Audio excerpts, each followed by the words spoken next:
Welcome to Conversations with Toy, a blogcast tackling life one episode at a time. This is the time to air out life's craziest moments. This space is all about speaking about life's hang-ups and ways in which we can leave better than when we started. Topics are all about ways we can find space to be better in life, love, mental space, and health.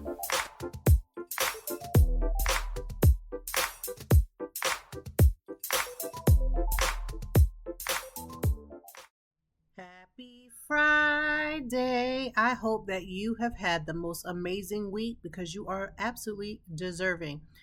Thank you for tuning into Conversations with Toy. I am Toy, your podcaster. I wear a lot of hats. I am a content creator, influencer, writer, freelance writer, blogger. What else? I do a lot of things, do all kind of things with social media, but the two hats and the jobs that I love doing the most is being a wife and mother of 3 amazing children. Welcome to the podcast. With that being said, I want to remind you that on this podcast, I'm going to talk about things that have to do with mental health and wellness, especially when it comes to things that we are seeing in the internet. And the reason why is because you're already spending so much time on the internet, is might as well have a conversation around the very things that are happening on the internet, especially when we're talking about mental health and wellness.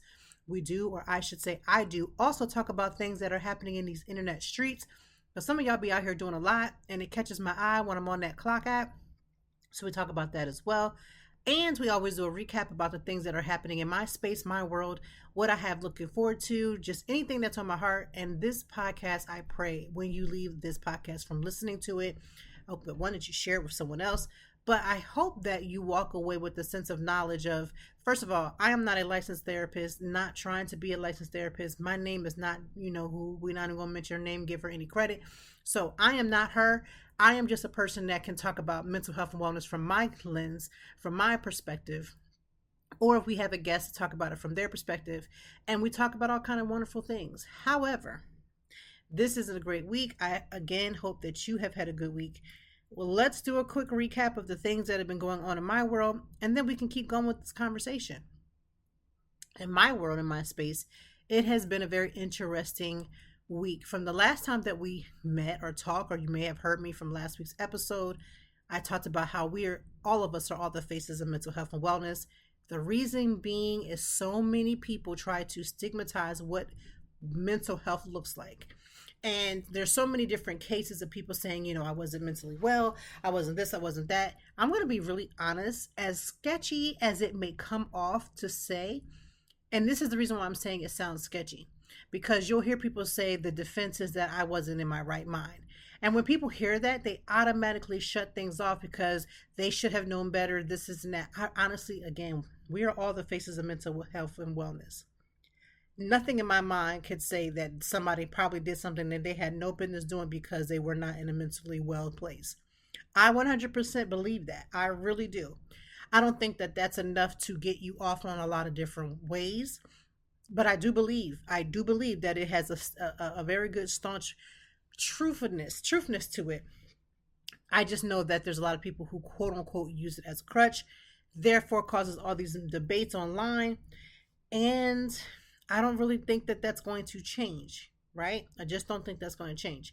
So in my space, my world this week, last week was a lot. I won't go into all the specifics because I don't feel like I should. But last week tested my patience. Last week tested my ability to move through things. I saw myself while I was in therapy having one of the most things that I tell everybody not to do. You cannot have therapy that will quote unquote work if you're not doing the things that need to happen after therapy is said and done. But I saw myself in real time struggling to be productive in therapy. Probably the only time I would say probably the only time I've ever seen that. There's been times when I didn't understand something my therapist has said, or I may have been dealing with something that had been going on that was so emotionally deranged or strange that was happening in my space. But I found little ways of getting through that. This past session, nah. I was about to wrap it up by noon. But the reality of it was just my inability to accept what was. I wish I could go back and change the parties that were involved, the things that could have happened. I wish I could have done all those things, but I can't. And that lack of control, having to let go of what I want to happen, wasn't exactly as easy. And so the struggle became extremely real. So I struggled through what is the next steps? How do I continue to use love as a place to push through? Um, what do I say? What now? Those were the questions that I still have. Those were the questions that I had when I left the therapy session. And so the week was a little struggle bus. It was a little bit of it was a lot going on.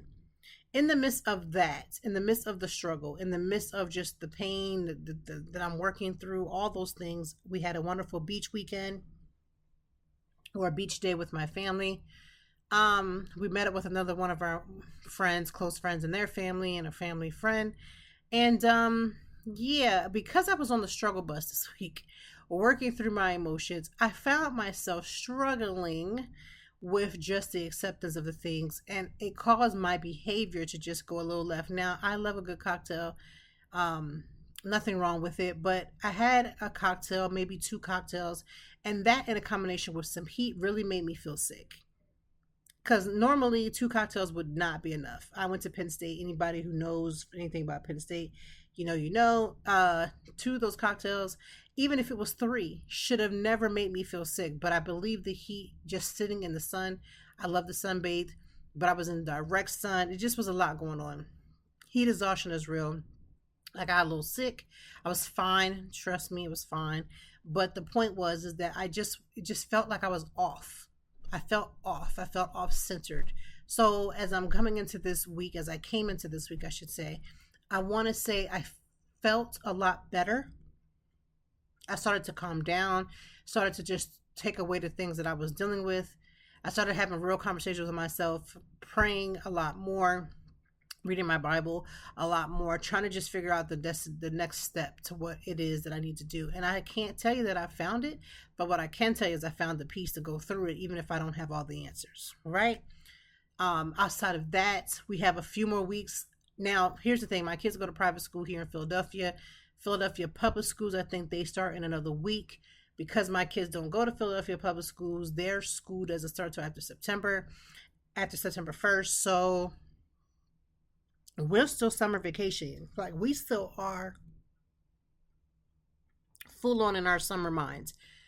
And shout out to all the parents that are doing everything they can. Salute to the parents that are out here getting everything they can to get everything together for back to school, because it is very much pricey.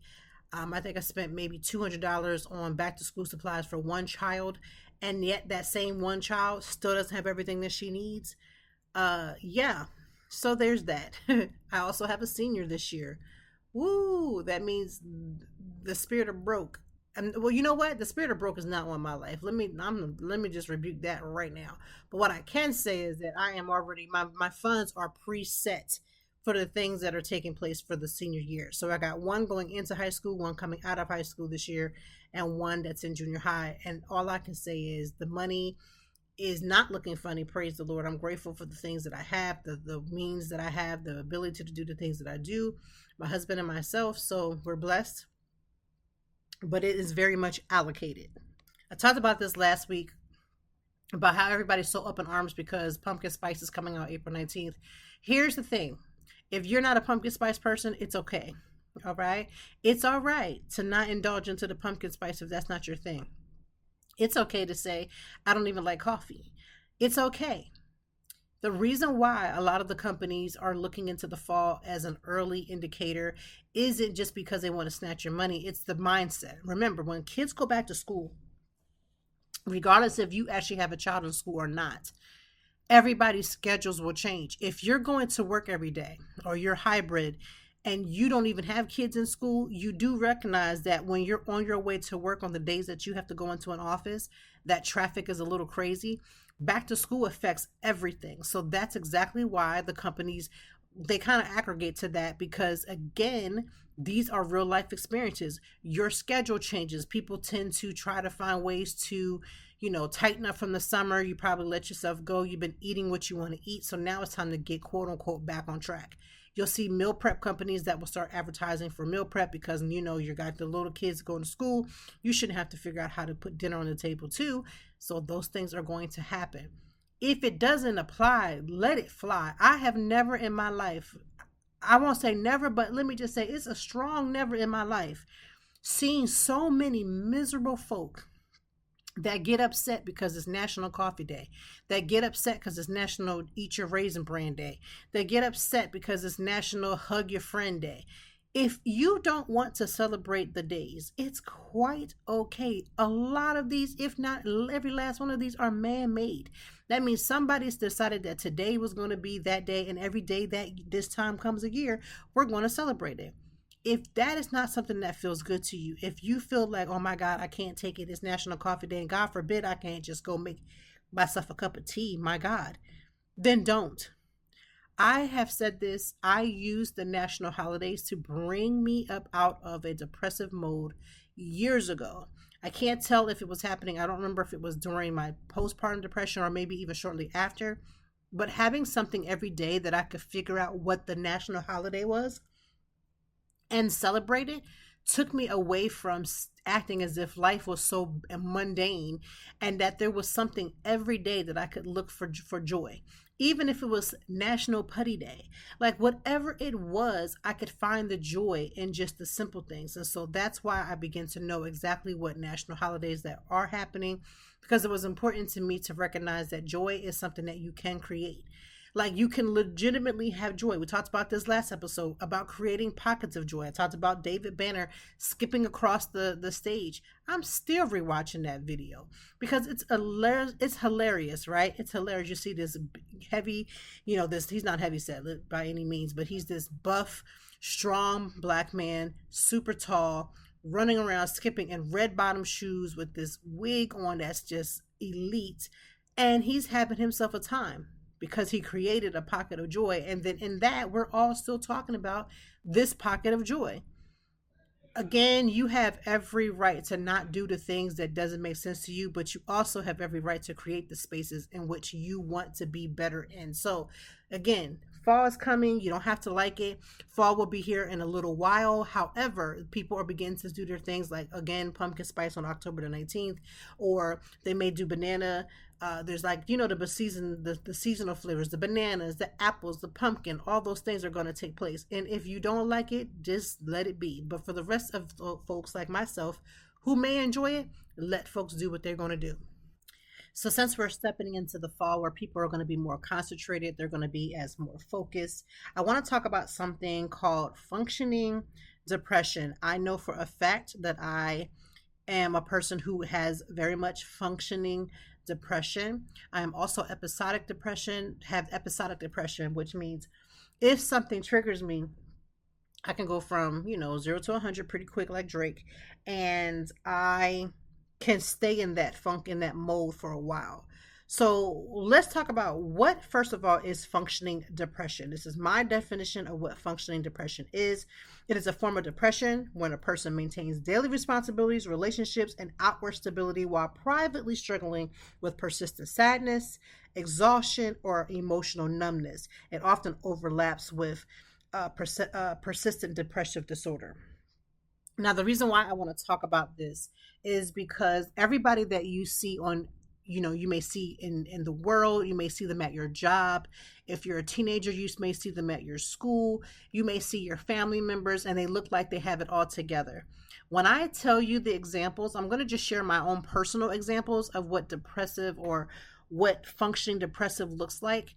I had someone say to me the other week, you're always out at different events. And this is true. I do get invited to a lot of events, but they have really kind of slowed down for me to a certain degree.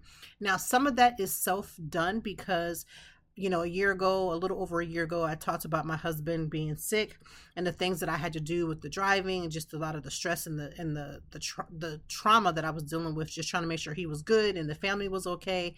With 3 children who are very active, it caused me to have to shift my schedule. What a lot of people are not understanding is a content creator is one who is a creative. So I don't allow events and restaurants and food things to be the only thing that I focus on. So because I am a creative, There's so much content. I have over 92,000 pictures and videos on my phone. If I never went to another event, could I still be a content creator? 1010%. Because I have so much content on my phone that I could literally reshift it, remake it, redo all the things on my phone to create content. That's what being a creative is. You are creative. I say that to say this. There are times when I can tell that I'm about to be in a little funk or a little something's going on, that I can literally, because I am a creative, I can go in and organize my content, post things ahead of time, schedule things ahead of time to make sure that my quote unquote page or still quote unquote runs, but can be battling so many depressive moods that nobody would even notice.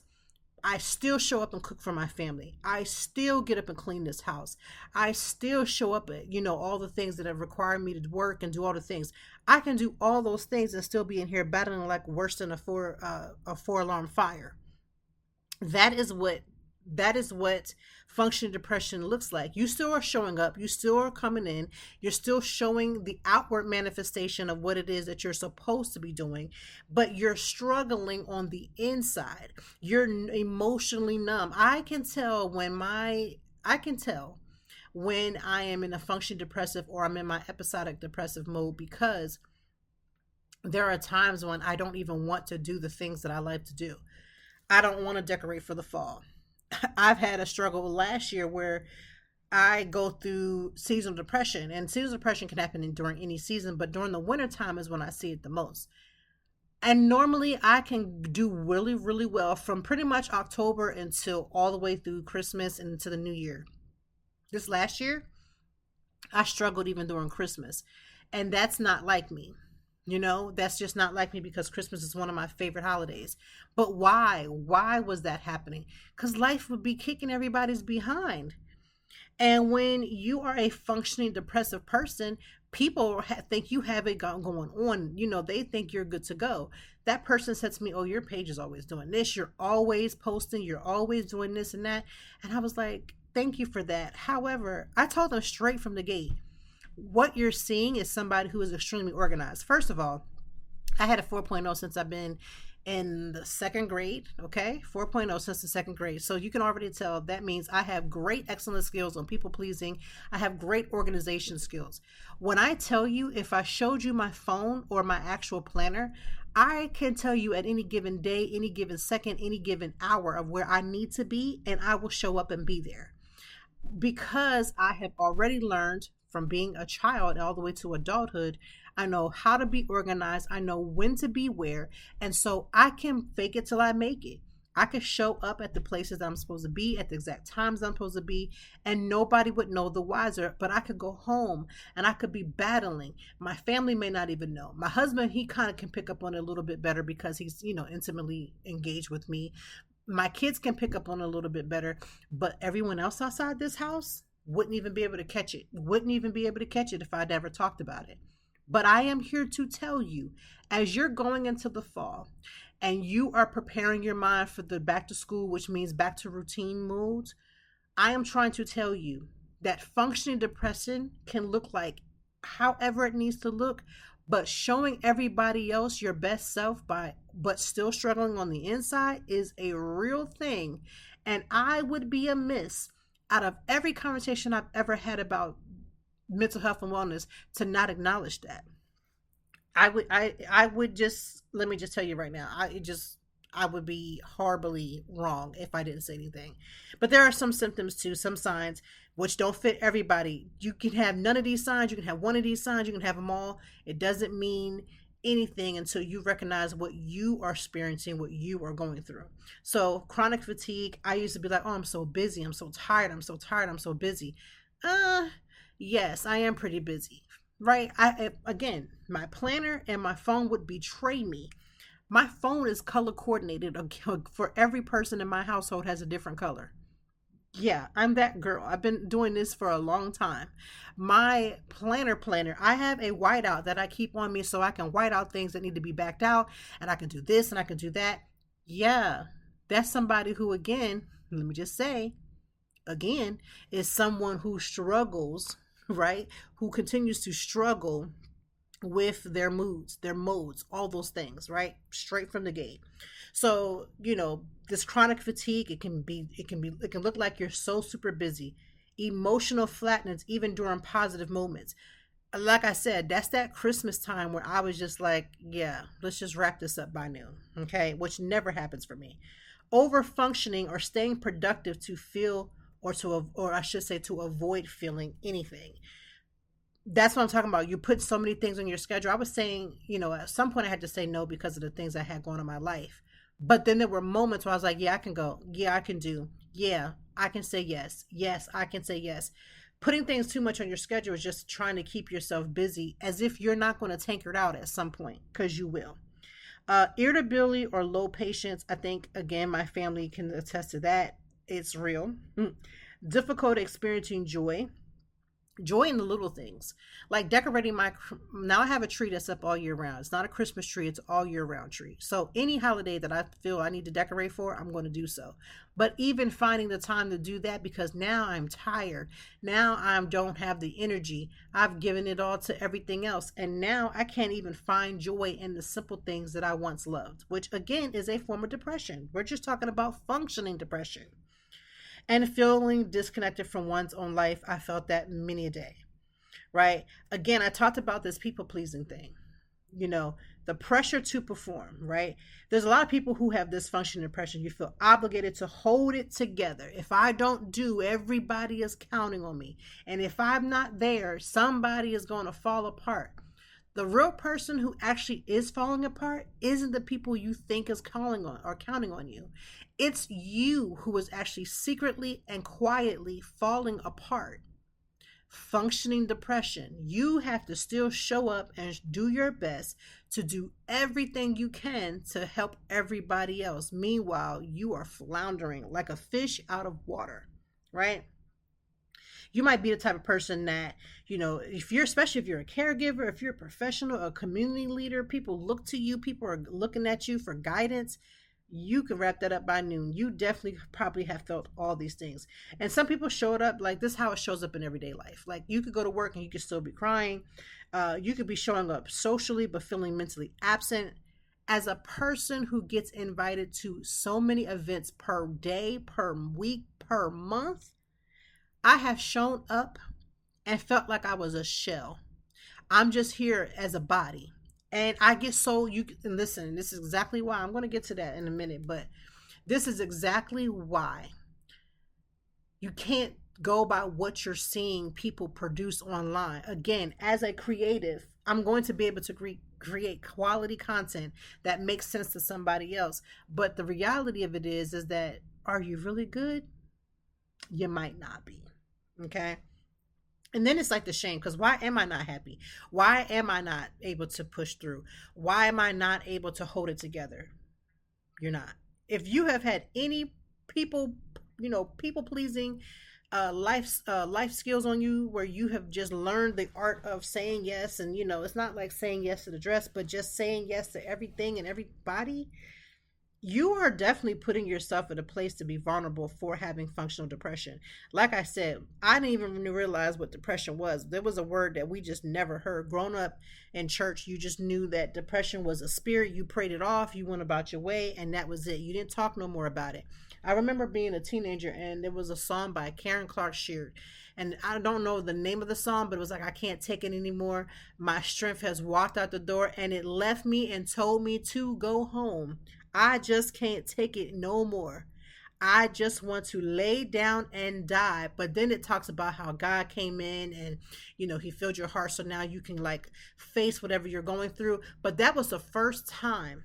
Was the first time as a teenager where I had ever even heard a gospel artist basically describe depression without ever saying the word depression. But I felt it in my spirit at the time and didn't recognize it. I remember my mom hearing me play that song in the house, And this was back in the day, like we had satellite TV, that was direct TV back in the day. And with direct TV, they had like the different channels. And so the one channel had gospel. Everybody has different channels, jazz, R&B, whatever. And so, cleaning, if when that music hit, you got to start cleaning. And so I started changing the channel and I listened to that song. My mom was like, we're not about to have that in here. I had no idea what she was even talking about. Now, as an adult that still deals with functioning depression, I'm like, you know what? I get what she was trying to do. She was saying, let's not, quote unquote, call that spirit and give it life, and we shouldn't do all those things. But I also heard, for the first time, hearing Karen Clark Sheard talk about depression without me knowing that that's what it was. As I got older, I understood the song. Like my great grandma would say, as you understand it by and by, I understood what she meant when she was singing those words, because you may be dealing with depression. Because she even said, everybody, she basically talked about how, like, I show up and people think that I'm everything because I'm in this church. I got to sing these songs. I got to do all these things. But then it's like, I was struggling at home. I might have been struggling in my spirit. That's literally the song of talking about fighting functioning depression. Karen Clark Sheard comes from an extremely well-to-do gospel family. Her family's chops is historical, right? If you've ever heard any of the Clark sisters sing a note, and I mean, they could sing happy birthday, they could sing about the ants, they could sing about fuzzy water, they could sing about a pencil, a pen, a now later, they could sing about anything and make it sound good. Do you know how much pressure just off the surface that has to be? And now she's also married to a bishop, and her kids are very artistic, and she has her grandbaby. Listen, Linda, listen. These types of things create pressure, which is, in a way, it's like, I asked for this life being a content creator. I asked for this life, with being a mother. I've asked for these lives by the decisions that I made, doing all the things that I'm doing, but that does not negate in any form or any way that I am feeling under pressure, but no way to get out. It's like being in a box that's taped. The crazy part is the tape isn't even that heavy, but in your mind, it feels like it's cement on the top and you can't ever get out. You're fighting a battle you're never getting out of. That's what functioning depression, that's my ideology of what I believe functioning depression is. And the reason why I know that is because I've been there, I did that, I got a t-shirt for it at this point, because I have experienced that. And this is a wave of stuff. Like at some point, there's times when I'm like, you know what? Let me continue taking my medication. Let me make sure I talk to my therapist. Let me do all these things. But then the reality of it is that you can be stuck. When I talked to my therapist about Christmas time, this past Christmas, I was like, my seasonal depression is more than just waiting to come in. Like it had came through and I didn't even give it permission. I had no idea I was in it. I had no idea that I was in it, right? I had none.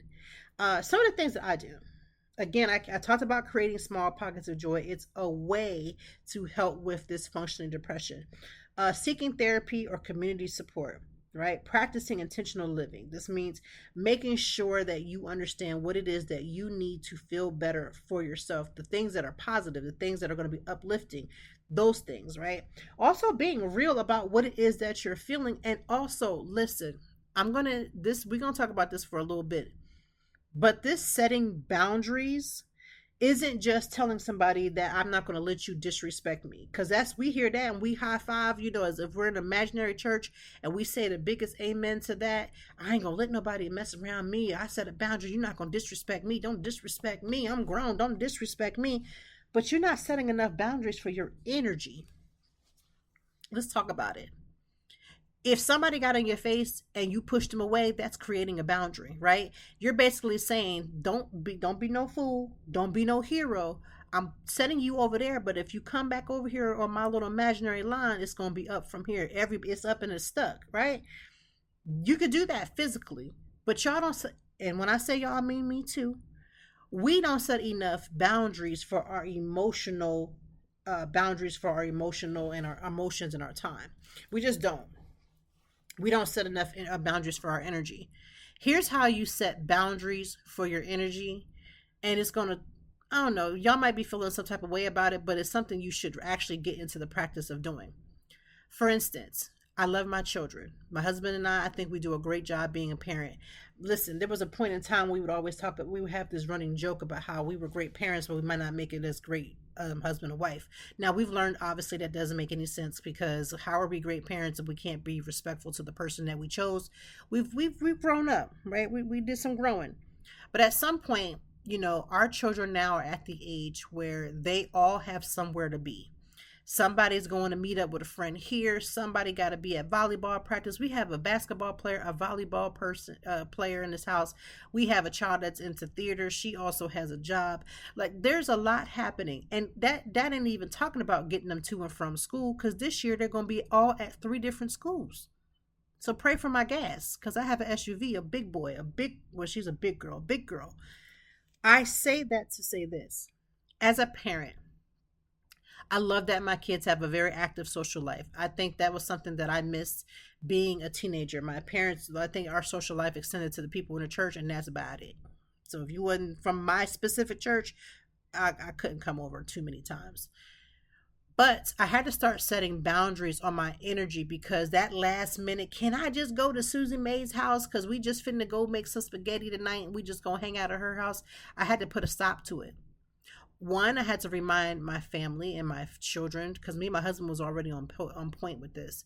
I had to remind my children, I'm running a business here. I have things I got to get done. I love you. I want you to do all the things. But I cannot, for the sake of my energy, have you roll up on me on some last minute stuff that's something that's not about education, something that's not sports related. And even with the sports relation, we got to have the conversation about, hey, proper planning, right? So I started putting boundaries on my energy. My kids know, don't come to me unless you have all the questions. I want to know the who, the what, the where, how much, who getting you there, how you're getting home. I got to know all the things. I want to know, have I met the parents? Because if I ain't even met the parents, don't even come to me with that. Don't even do it. Don't do it. And the reason being is that they would be lovingly trying to do 11 different things, but have no care and concern about how their father and I would have to, again, arrange all these things. And then our broke besties ain't even got no real money. So then they need us to finance it. They need us to be Ubers. They need us to be banks. They need us to be Ubers. They need us to be planners. And it's team too much. So a boundary, the way to put the boundary on my energy is, don't disturb my energy with all this last minute stuff, and you don't really need it. It's not necessary. You're gonna have to come with the, I'll see you next week. My mom's not gonna let me do that. I need to just talk to you another time. Hey, my boundary for my energy, I can't deplete it because y'all are coming to me, and now I have to feel like I'm adding one more thing to the scale that I don't have the capacity to do. If you would start telling people that you don't have the capacity to be whatever it is that they want to be, that's how you conserve and you put the boundary on your energy. Because you're allowing people to zap your energy when you could have just said no, but you're being a people-pleasing person. You don't want to tell them no. Tell them no. Here's what I've learned. I say yes or no for the following reasons. One, if I don't want to, regardless if I have an answer or not, because, no is a strong, full sentence, I'm just at no with it.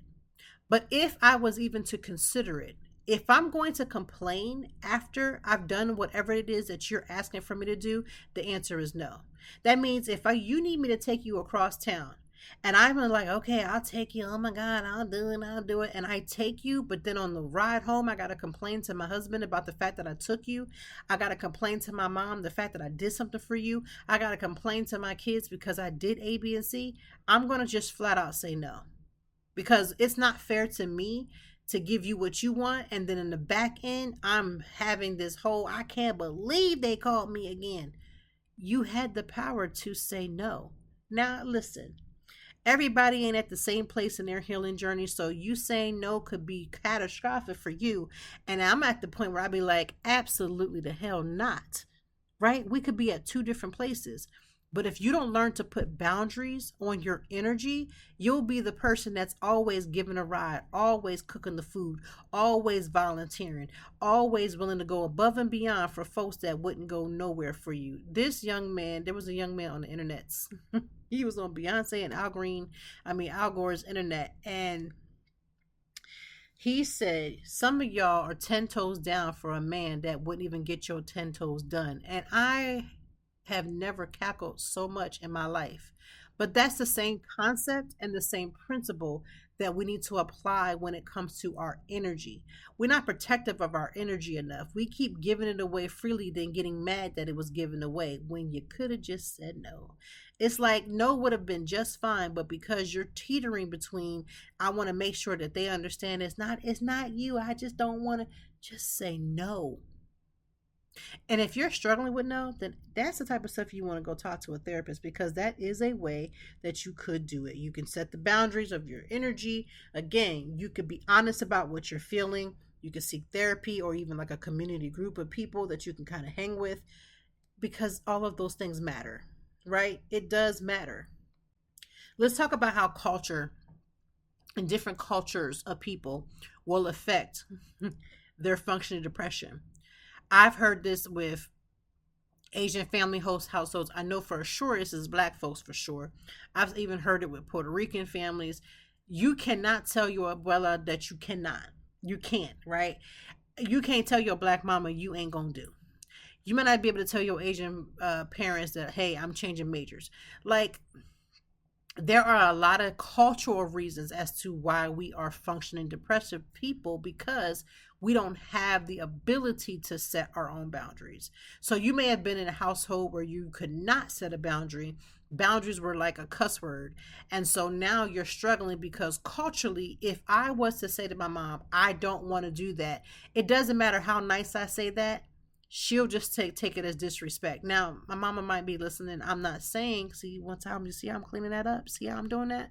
Right off the rip, because those are cultural things that you have to set in place, because God forbid, and you won't be here to see tomorrow.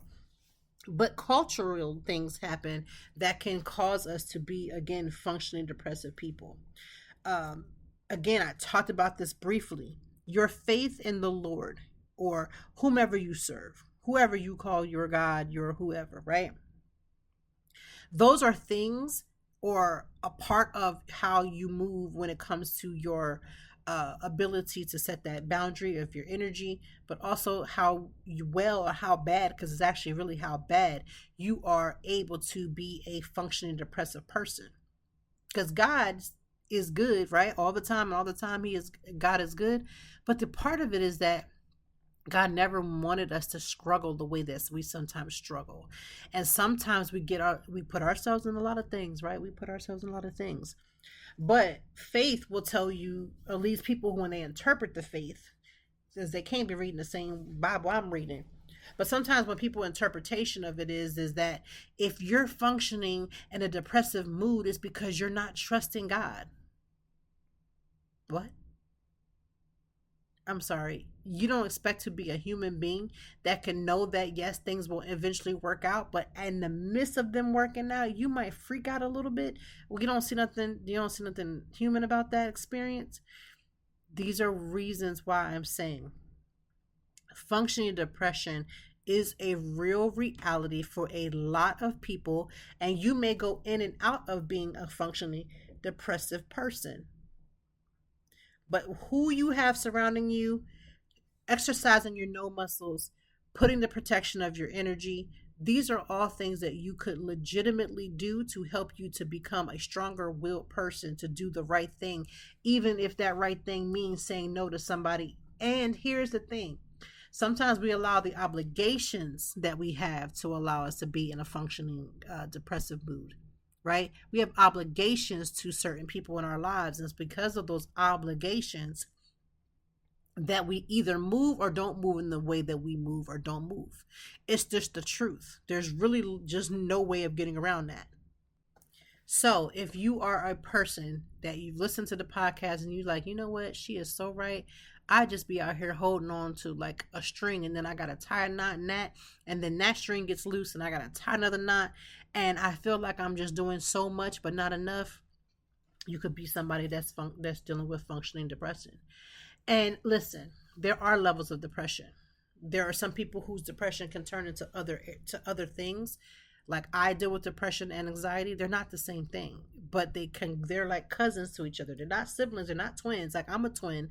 They're not twins, but they're definitely cousins. They are definitely in the same levels of family. That's what it means to have different levels of depression, because there's so many different types of it.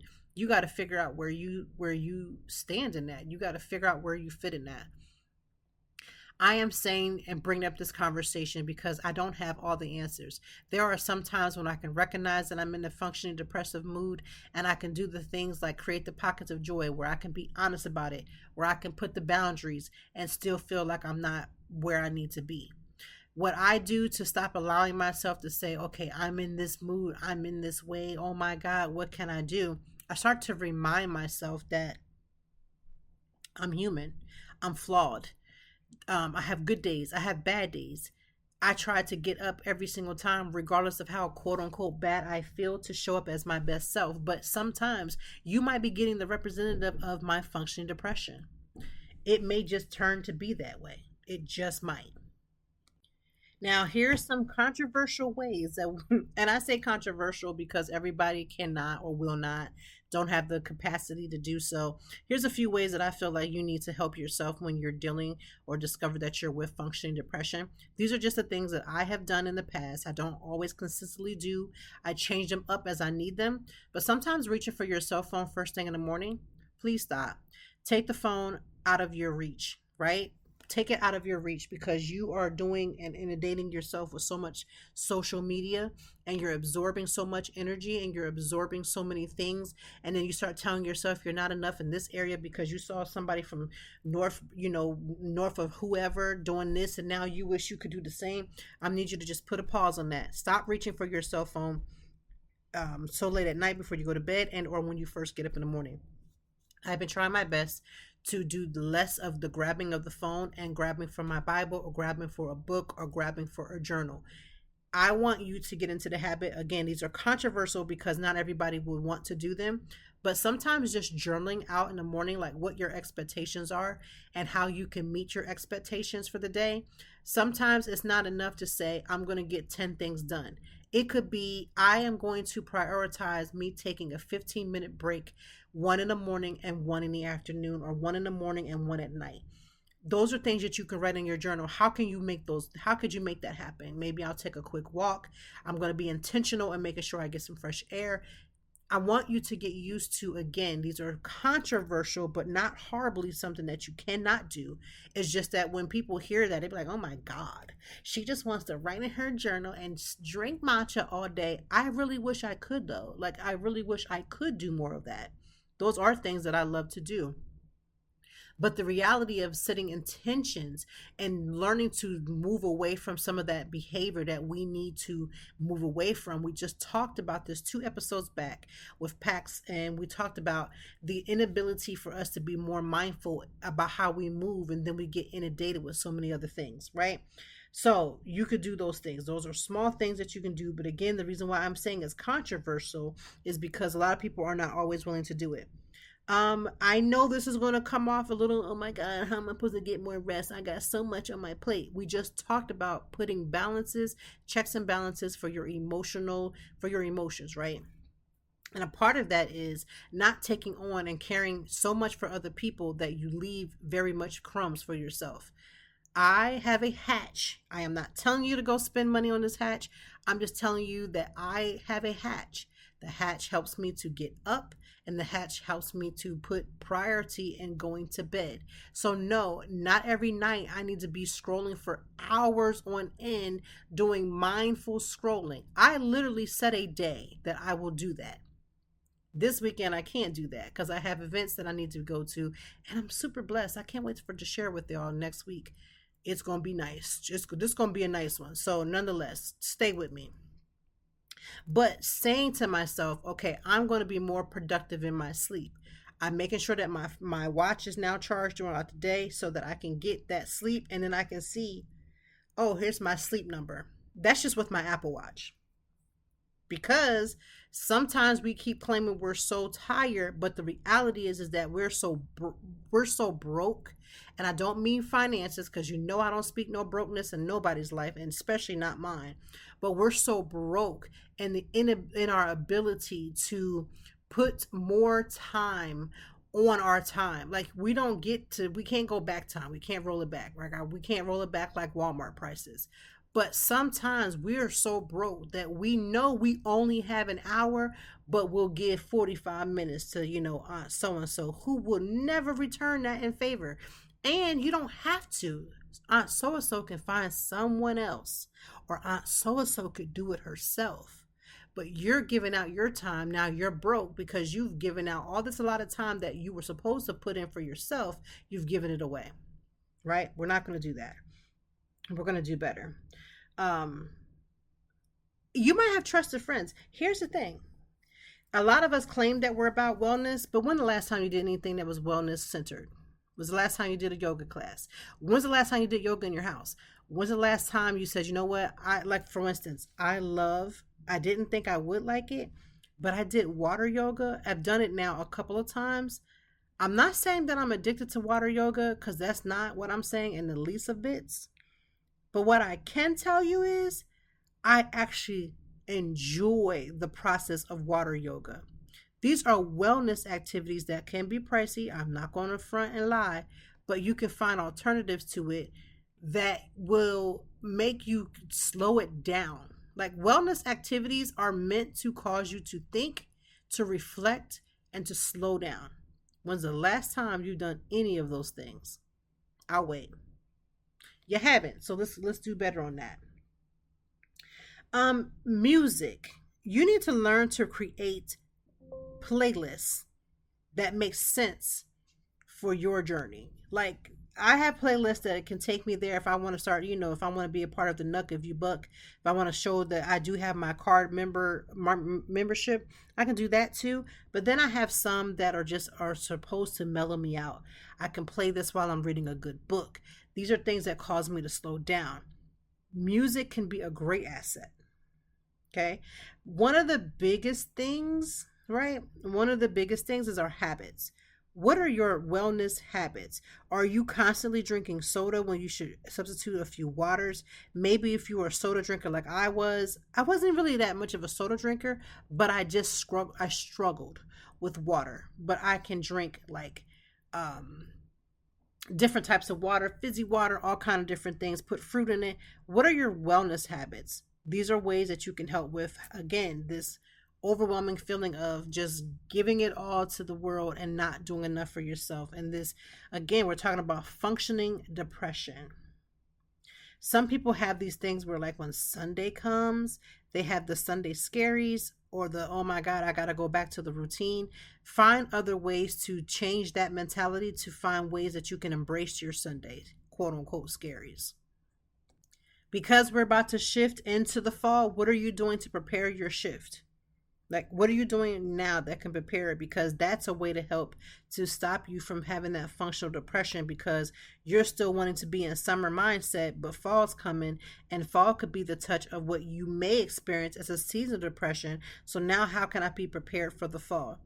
For me, it's transitioning meals into the fall. What are some more meals that are more hearty?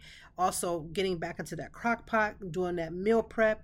What are ways that I can do that? For the fall, or different, I'm just using fall as an example, as transitioning between the seasons. Other things could be, again, seeing, I love to look online like Pinterest, because Pinterest is one of those apps that don't bring a lot of negativity. Like, it's not there. Like, you're going there for a purpose. Look at different colors that the fall may bring and find ways to include those things in your wardrobe. If you're a young lady, young man, hey, I'm not here to judge whoever you may be, and you're like, you know what? I need a new lipstick color. I've been talking about this for years. You'll be surprised just putting on a little bit of color on them lips, getting them all ready to go. You just never know how that just really will boost up your mood. Now, lipstick is not going to stop you from having functional depression, but it's about recognizing the shifts in the things that you may like or the things that you may need. So let me say as I end this podcast, I am not a guru. I cannot tell you what will work for you. I can only share the things that I have done. All the things that I've mentioned, all the things that I mentioned are things that I have done in my personal life. These are things that I have done in my personal life that has helped me in the midst of functional depression, or when I'm recognizing that functional depression has become unfortunately real for me. These are things that have helped. So again, functional depression is that ability, unfortunately, to show up for the world and struggle on the inside. You are giving everything. You still show up for work on time. You still show up to your children's things. You're doing everything for everybody. But when it comes to you, you may find yourself mentally, emotionally depleted. You don't have the same joy. You don't have the same likes. You just become a shell of a person. You just are just there. You're a body. You ever hear like, oh, I'm just here. I'm just a body. Those are people who are usually suffering from some type of functioning depression. There are more people that are probably struggling to not recognize the fact that they are struggling, but they are dealing with functioning depression. I gave you small examples that I feel that have helped me. Now, sometimes you got to double up on some things. I might need to say, okay, you know what? I'm going to spend 15 minutes on a nature walk. But while I'm walking, I'm going to listen to like a podcast, like, Conversations with Toy. Let's put that plug in there. And then in the midst of that, I might be enjoying my matcha drink because that really makes me feel good about myself, and I made a healthier choice versus me having a cocktail, or versus me having a soda, or versus me having this.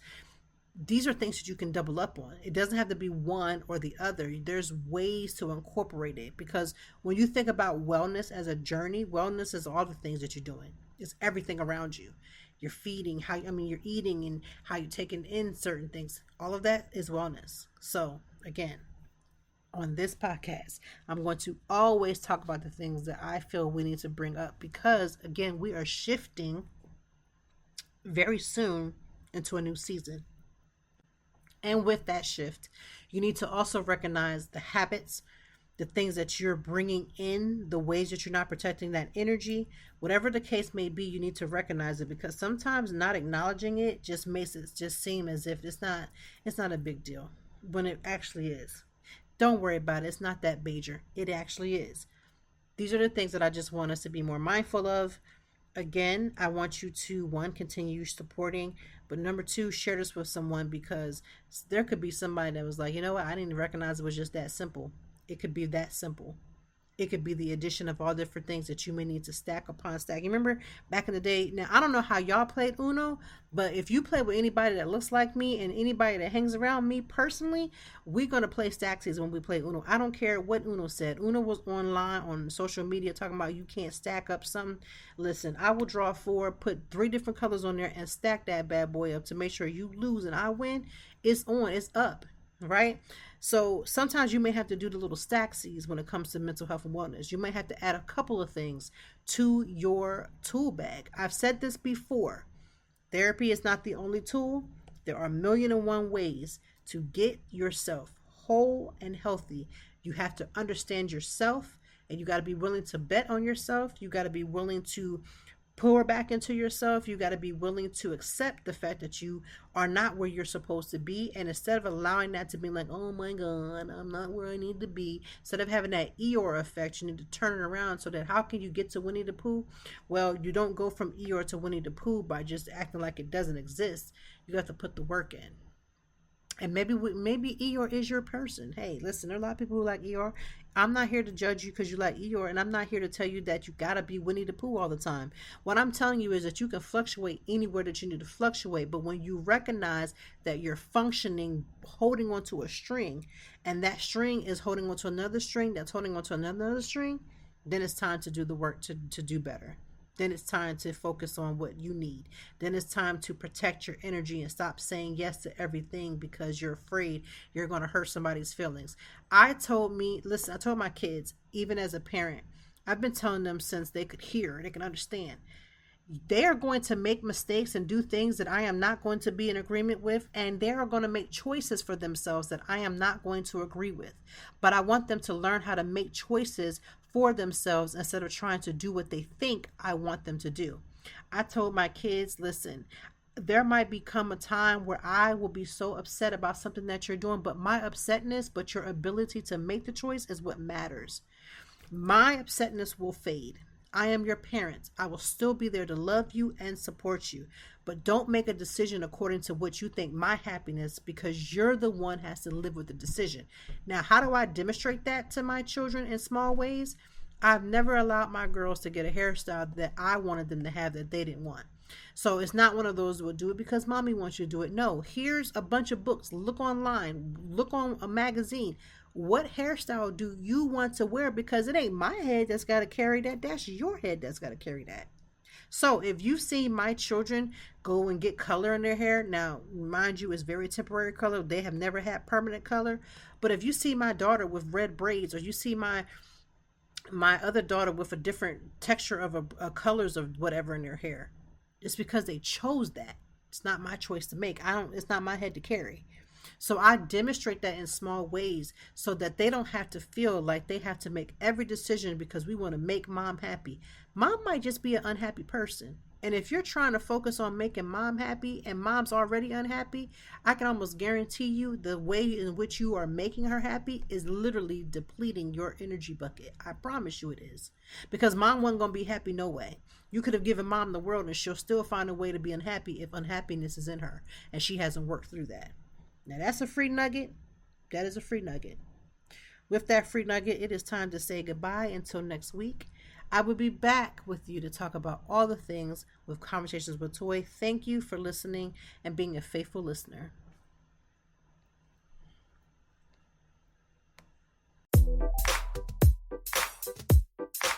Thank you as always for joining me, and I know that even in the deepest or joyful conversations that there's something we can learn and apply. Until next time, I hope that you are doing better. If not, we will be back to talk some more and handle it. Peace to you and yours. Stay grounded.